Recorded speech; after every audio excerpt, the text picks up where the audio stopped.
You're driving here, right? Just give me a moment to tidy up the house. Why don't you kill some time for about an hour before you come over? Sounds better, doesn't it? Although I merely mentioned I was returning home from the hospital, Sam seemed somewhat in a hurry. Layla casually retorted to Sam's apparent anxiety. What are you talking about? If we do that, the important person to your father will just escape, won't they? Layla's words made me tilt my head in confusion, while Sam began to sweat even more. What are you saying? Sam showed even more signs of being unsettled. I know everything. I was told. Told? By whom? As Sam asked, Layla turned around swiftly to look at me. No, she seemed to be looking through me, as if seeing something beyond. By the guardian spirit protecting Mom, Layla said with the utmost seriousness. Thanks to Layla's words, I would be saved. My name is Riley Smith, a 52-year-old employee at a fashion company. Having joined this company as a new graduate, I've realized it's been 30 years since I started here after going through maternity and parental leave. It was a challenging journey. Especially during the upbringing of my only daughter, Layla, I can't recall how many times I considered resigning. I planned to get through it with my husband Sam, but things didn't go as smoothly as expected. Sam works in sales at a pharmaceutical company. Even though we're both employees, his job seems to be significantly busier due to the difference in industries. Riley, your job seems so cushy. Sam would often come home late and sigh with such remarks. Well, I might come home earlier than you, but it's not exactly cushy. Plus, you're about to go on maternity leave, right? Must be nice, seriously. I'm jealous. Sam had been like this ever since he found out about the pregnancy. I felt like he was constantly trying to one-up me. Though Sam seemed to revel in his own busyness, I just nodded along and took it in stride. I thought it was something I just had to endure. That's why it was particularly hard to ask him for help with housework, childcare, or anything really. I half expected that even if I asked, he wouldn't listen. Better to just handle it myself. This mindset of self-sufficiency became a habit. It was still okay until I returned to work. I managed to handle everything on my own. However, right after Layla started daycare, it became untenable. She began to fall ill frequently, which was understandable. Since she started attending at the age of 1. Whenever Layla was sick, I inevitably had to take time off. At this rate, I'd run out of paid and caregiving leave in no time. Can't you take just half a day off?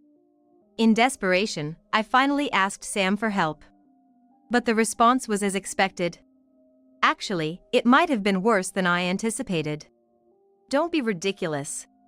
I mean, if it's just for half a day, can't you just let her sleep by herself? Huh? It'd be one thing if Layla was a middle schooler, but she's only 1 year old. There's no way that's possible. Being ridiculous? It seems like he's the one being ridiculous here. Obviously, that's impossible. Never mind, I'll take the day off. Impossible? Babies just sleep, right? I mean, if Riley can take time off, you should have just done that from the start. Don't bother asking me. Really? How can he be so detached? I knew Sam wasn't exactly enthusiastic about childcare. But he seemed to adore Layla, or at least, that's how it appeared. However, looking back, Sam only showed affection when he felt like it. Perhaps, as to him, childcare is akin to petting an animal. Despite being parents and supposed to be supportive partners, I couldn't help but feel distant from Sam. Still, things might change someday. They say fathers take longer to develop a sense of self in relation to their children compared to mothers. Once Layla grows up enough to talk, communication might become easier. Surely, Sam will change after a little while. I reassured myself. But in the end, I was just trying to appease my own anxieties. Reality isn't so sweet. Layla turned 3 and began to speak her own words, but Sam's attitude hadn't changed. If anything, it might have gotten worse. Layla has a fever. Oh, okay, got it. Calls for pickup from daycare always come to me first as the primary contact. Normally, I'd bow my head to my colleagues and somehow adjust my work schedule to pick her up. But today was the day of a meeting for a project where I am the leader. I had already missed the last meeting due to Layla's illness. Plus, this month, I had already taken several days off early and used up my leave to take care of Layla. There's no way I could afford to take more time off, both in terms of workload and paid leave days. On the other hand, Sam hasn't used any of his leave days yet. Even if I begged, his answer was always no. So lately, I hadn't even been asking. With my family and in-laws living far away, I had no one else to turn to. I decided to call Sam, grateful for one advantage of his sales job. His phone was always accessible. I've never failed to reach him on his work cell. "Hello, Pfizer Pharmaceuticals, Smith speaking."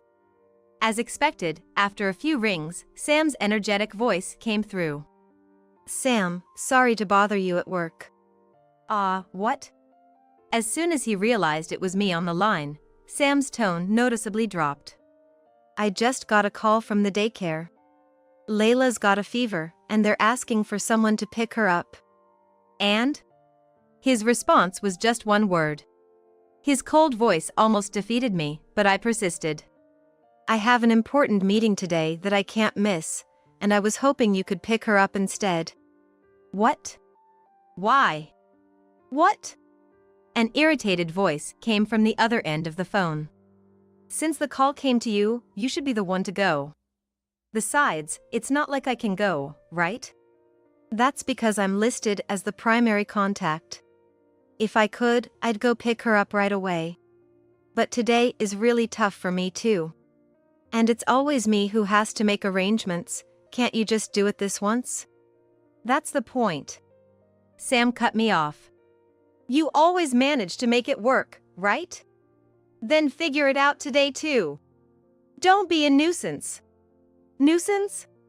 Layla is our daughter." "I'm busy," Sam said bluntly and hung up the phone. I stood there dumbfounded for a while. It's hard to believe that he's my husband and Layla's father. How can he speak as if it's someone else's problem?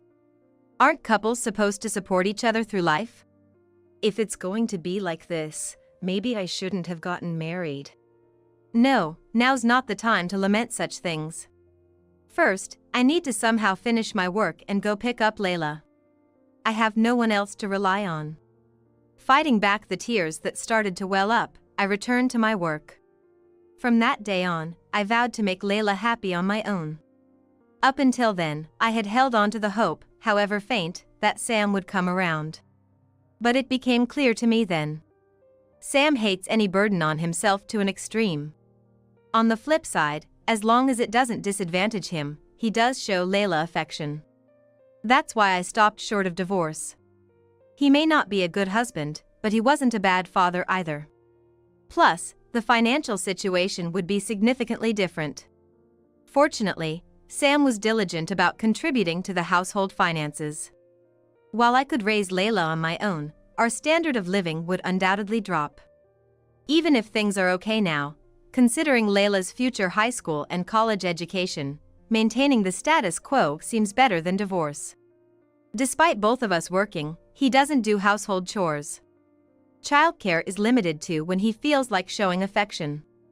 Hearing about friends with cooperative husbands made me envious, but I suppressed my frustration and moved on. Time passed, and before I knew it, Layla had graduated from college.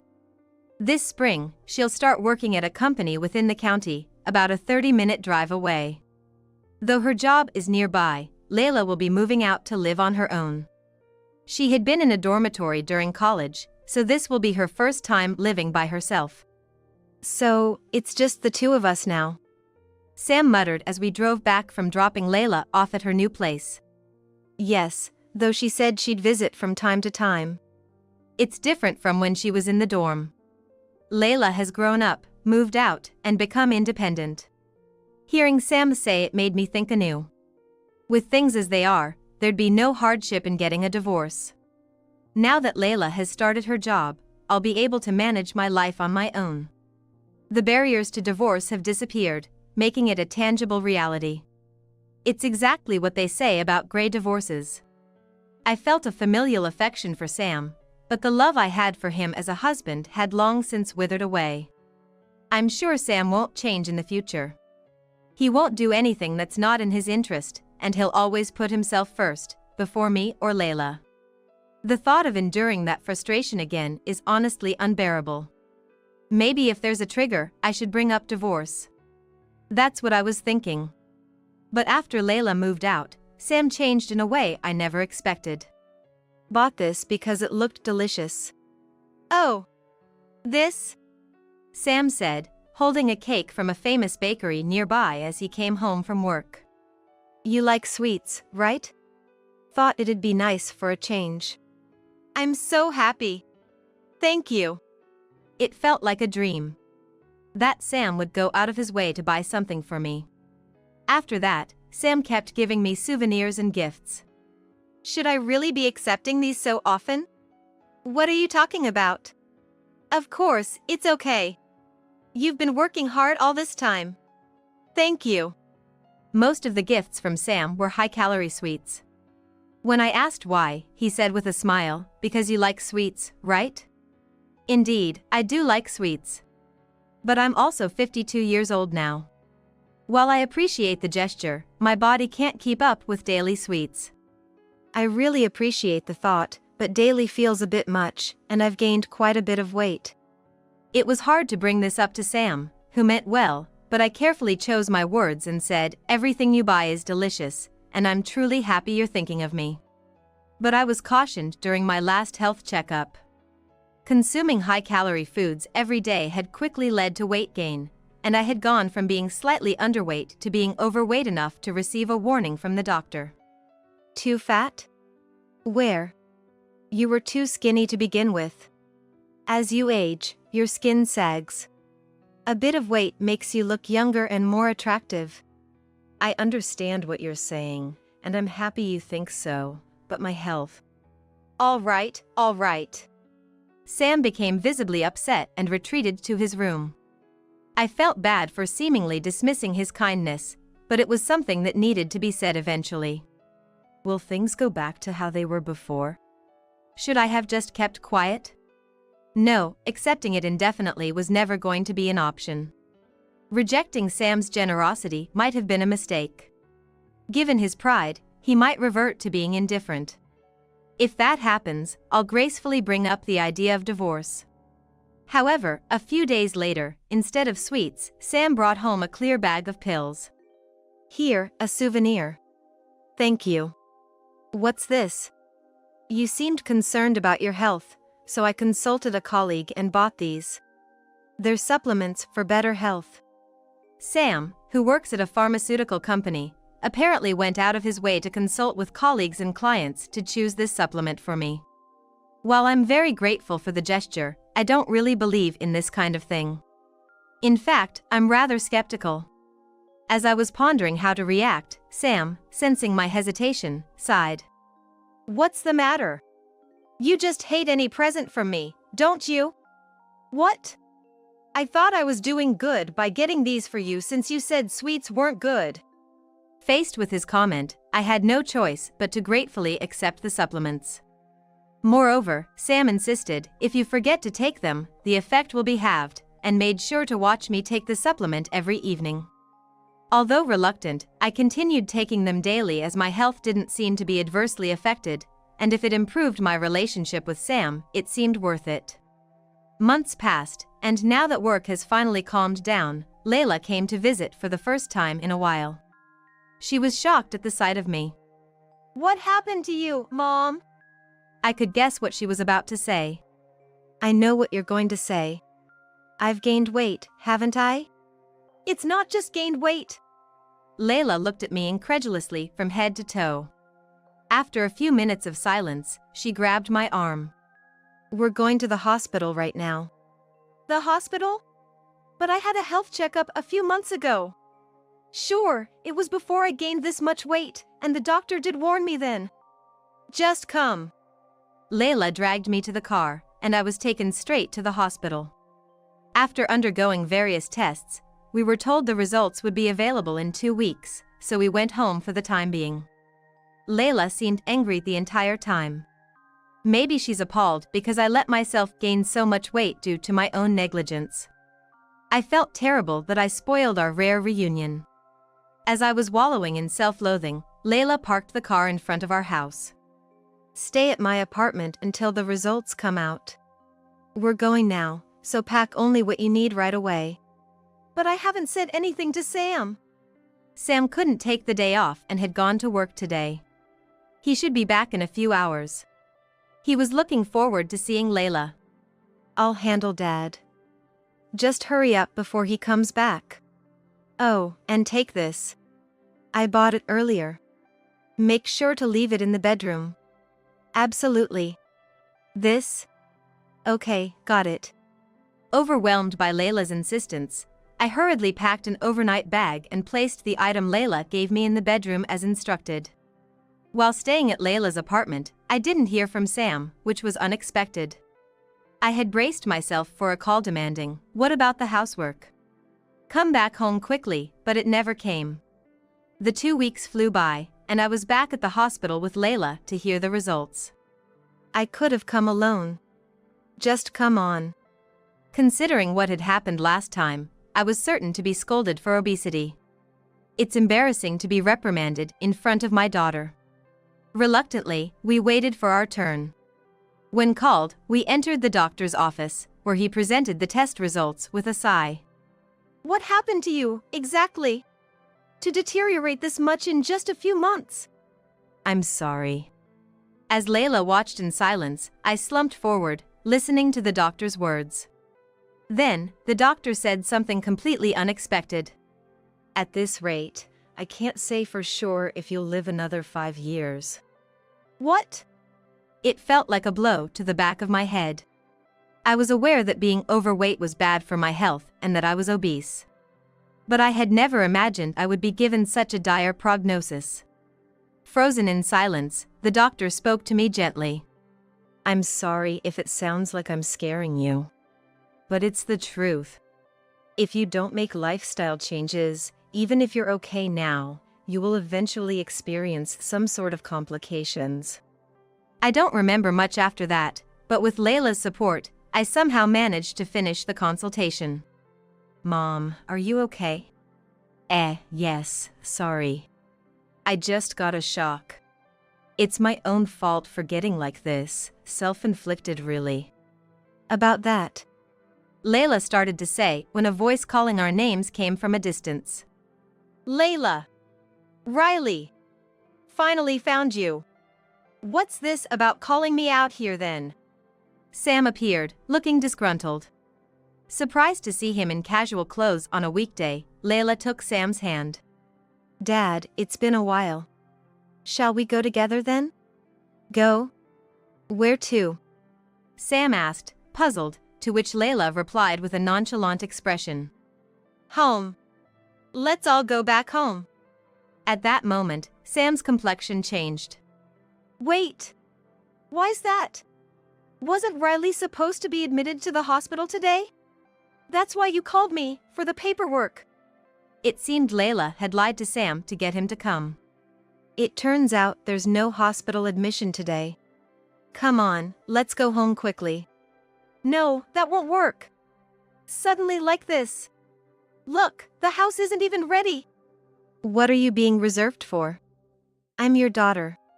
It's not a problem at all. I'll even help clean up. Despite only saying we should go home, it was clear Sam was panicking. He was sweating profusely from his forehead. You drove here, right? Just let me tidy up a bit. Hang around somewhere for about an hour before you come over, okay? Isn't that better? What are you talking about? Doing that, you'll just let the important person to Dad escape, won't you? Layla's words made me tilt my head in confusion, and Sam began to sweat even more. What are you saying? I know everything. I was told. Told? By whom? Layla turned around swiftly to look at me. No, it seemed like she was looking through me, as if seeing something beyond. By the guardian spirit protecting Mom, Layla said with utmost seriousness. At that moment, Sam burst out laughing. That again? Layla, I get you want to draw attention, but you're an adult now. Cut it out with the jokes. The truth is, Layla has been able to see spirits since she was a child. She has strong psychic abilities, and as a child, she would suddenly start talking to thin air, pointing and laughing or crying at nothing, which even scared me as her mother. Sam, who had decided it was all a lie, yelled at her to stop when Layla was in middle school. Since then, Layla only whispered about her psychic impressions to me occasionally. That's why I had almost completely forgotten about Layla's psychic sensitivity. What do you mean by told? My question triggered a significant reaction from Sam. Riley, what are you being fooled about? That's a bad habit of yours. Maybe she just wanted our attention since it's been a while. Right. Well, let's head home for now. I have something I want to discuss with Dad. Discuss? No, wait. The house is a bit. Why was Sam so stubbornly refusing? Normally, he wouldn't care whether the house was clean or messy. As I pondered, Sam frantically took out his smartphone. Oh no, I forgot to make a work call. Wait here. And don't you dare go home before me. Promise. Without waiting for a response, Sam hurried off somewhere. Seizing the moment, Layla grabbed my hand. What? Layla? What's going on? It's our chance. Let's go now. But Sam hasn't come back yet. Layla looked at me as if it were obvious. That doesn't matter, right? We both have cars. Come on, let's go. Pulled forcefully, I got back into Layla's car. It took about an hour from the hospital to our home, a surprisingly quick trip. Back home after 2 weeks. Our home looked immaculate, more so than I expected. It's so clean here. What was Sam trying to hide? You'll find out soon enough.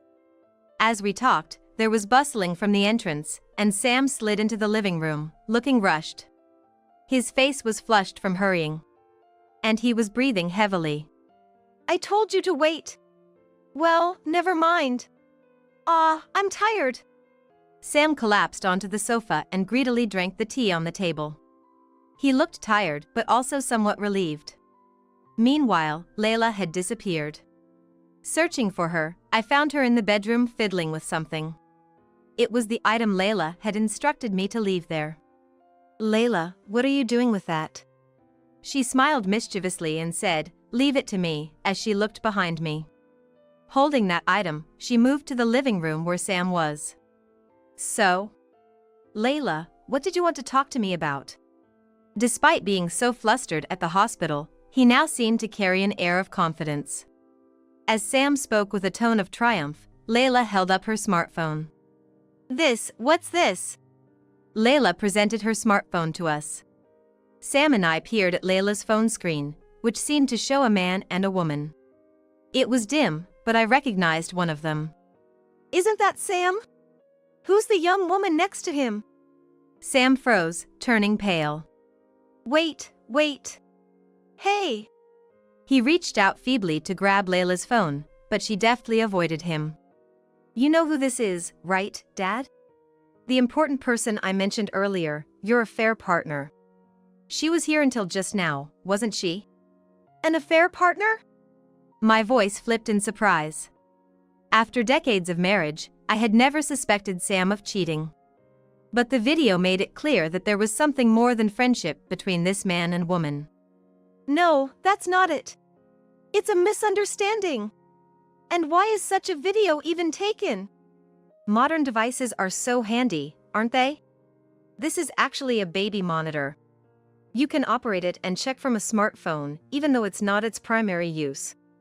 As Sam flustered, Layla continued. I never thought Dad would go this far. I'm really disappointed. It's your fault in the first place. You said you'd be away for 2 weeks, and I just got carried away. If Riley had been home, none of this would have happened. Blaming it on others when caught red-handed, that's what Sam is doing. How pathetic to bring an affair partner home the moment his wife is away and lash out when caught. Enough, Layla. It seems we have no choice but to divorce. Staring him down, Sam averted his gaze. I had thought better of you when you went out of your way to give me gifts and supplements to lose weight. I was happy. That's right. Layla exclaimed. Mom, you still have those supplements Dad gave you, right? Yes, I have them, but why? Asked to show them, I handed over the supplements to Layla, who sighed heavily. These are actually weight gain proteins. What? But these were supposed to be health supplements. Looking to Sam for confirmation, he awkwardly shifted his gaze before bluntly stating, for a thin person, these are health supplements. I didn't lie. Such an excuse was far-fetched. And you're in pharmaceutical sales? You think that lame excuse will fly? At the time, I was struggling with being overweight, which I had communicated to Sam. He handed me these supplements supposedly to help with that issue. Now to hear such a convoluted excuse was unacceptable. What was your plan? To make me sick? Wanted to end up with your affair partner? If you wanted a divorce, you didn't have to go through all this trouble. I had no attachment to you. Pressing him against the wall with rapid-fire accusations, Sam shook his head fearfully. It's not like that. It wasn't my idea. Mila said, it's boring just to get a divorce after decades of marriage. If things go well, there could be insurance money. Is Mila the name of your affair partner? So, the two of you plan to do me in?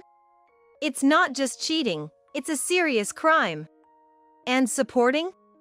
We've both been working. I had never attacked Sam like this before. Perhaps he thought of me as a forgiving, easygoing wife. Was it such a surprise to see me genuinely furious? Or perhaps I appeared terrifying. Trembling, Sam could only move his mouth. Without making a sound. Not satisfied with just a divorce? Well, good. Just as you and Mila wished, let's make sure you pay for your actions thoroughly. Well. Fortunately, thanks to Layla, we have proof of the affair. And the evidence of the supplements is right here, isn't it? Looks like exciting days are ahead for you too. Sam gasped, shaking his head with tearful eyes. I'm sorry. It wasn't supposed to be like this. Just a whim, curiosity. The supplements, that was just a mistake. As if cheating out of whim could ever be forgiven. A pharmaceutical sales rep mixing up supplements with completely opposite effects? Yes.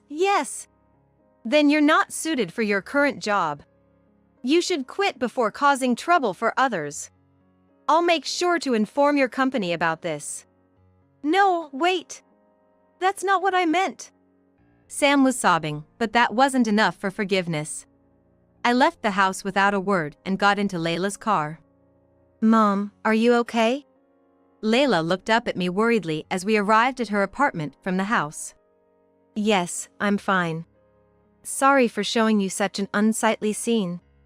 But thanks to you, I was saved. I had never suspected Sam of cheating. If Layla hadn't instructed me to install the baby monitor, I wouldn't have even imagined doing so. That was thanks to Great-Grandma, Layla said with a smile, then looked over my shoulder. A guardian spirit, huh? That's reassuring. We should thank her then. Yeah, she'd be happy, she is happy. Layla and I shared a laugh in the car. Despite my bold claims to Sam, I really had no idea what to do next. Even Layla, and apparently the guardian spirit, seemed out of their depths with this one. Whether to consult the police or a lawyer was a dilemma until a divorced colleague at work offered advice. As a result, she referred me to a lawyer she had used before. This lawyer, who specializes in divorce and infidelity, quickly grasped the information we provided and moved things along efficiently. Thanks to that, the compensation I received was more than I had expected. From both Sam and his affair partner, Mila. It was paid in one lump sum. Mila, it turned out, was the sales rep from one of Sam's clients, and they had met through work a few years ago. No wonder Sam had been working late so often. They had been meeting secretly after work. Unfortunately, it seems difficult to prove malicious intent with the supplements. The daily sweets were just considered gifts, making it hard to pursue further.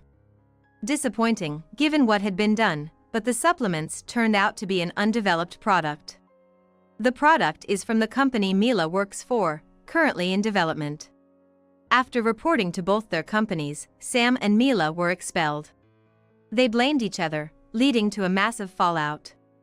Despite their financial struggles due to the severance and compensation payments, they now live together in a cramped apartment. Even smaller than Layla's, constantly fighting and causing complaints from neighbors. It's definitely not meant for two people to live in. It's tiny. And they fight every day, so there are constant complaints. Layla said with a tone of disbelief. After the divorce, I stayed with Layla for a while. She suggested we live together permanently. But I couldn't allow myself to hinder her independence.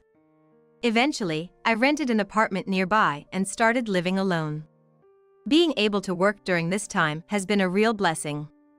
Living alone after decades feels refreshing yet a bit lonely.